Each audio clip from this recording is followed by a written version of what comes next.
Hello, I'm Christopher Norris, and this is your Mining Minute. Aussie shares were on the rise this morning, with miners leading the charge. BHP, Fortescue, and Rio Tinto gaining 2.18%, 2.15%, and 1.96% respectively. Iron ore has risen 3.48% as Chinese President Xi Jinping announces the issuance of 1 trillion yuan of sovereign debt in the fourth quarter. The special bond issuance is intended to provide support for disaster relief efforts and construction.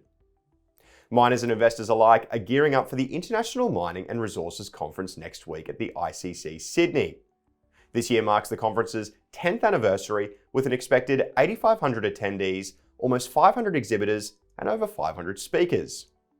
Joining me now from Perth is Helix Resources Managing Director, Mike Rosenstreich.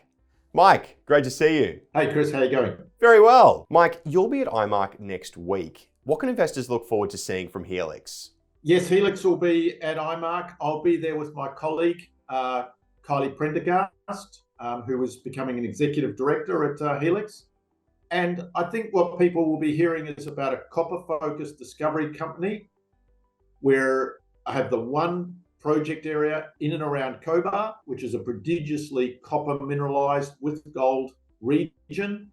It's got lots of copper mines and processing infrastructure, and they'll be hearing about the commanding land position we have in there. The differentiating story or point of difference is that we've got a very active target generation program happening. We're testing targets all around our existing mineral resource. We're killing some and we're advancing others. And that's the theme that we'll be continuing to discuss next week. And speaking of which, some drill and geochem results back today from Helix. Give us a little bit of a summary. The Black Range is one of many targets that we've been generating, and now we're going ahead and testing it.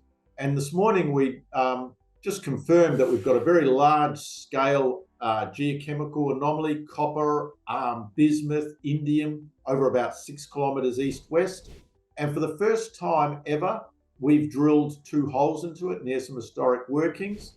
We've hit a lot of what's called sulfide mineralization, so there seems to be juice in the system. We've had a couple of narrow, highish grade copper hits in that.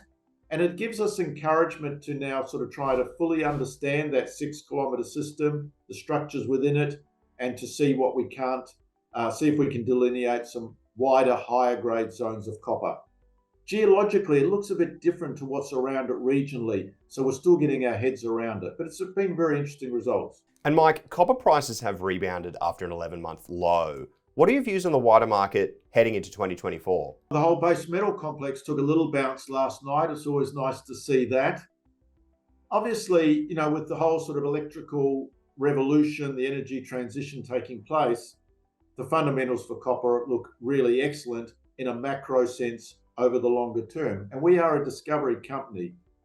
But I saw an interesting statistic yesterday that said that electricity as a proportion of energy use currently is around 20%.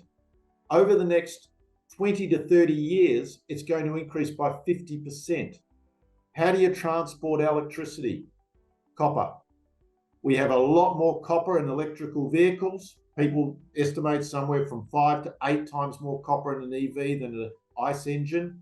But also with that energy revolution, we need to redistribute the grid.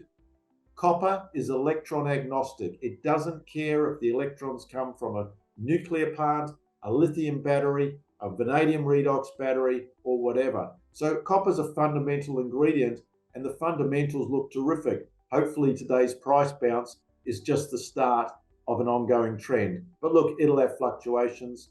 The outlook for copper looks terrific. Mike, nice to see you again. Thanks for your interest. That's all for today. Make sure to tune into mining.com.au for the latest mining news from Australia and around the world.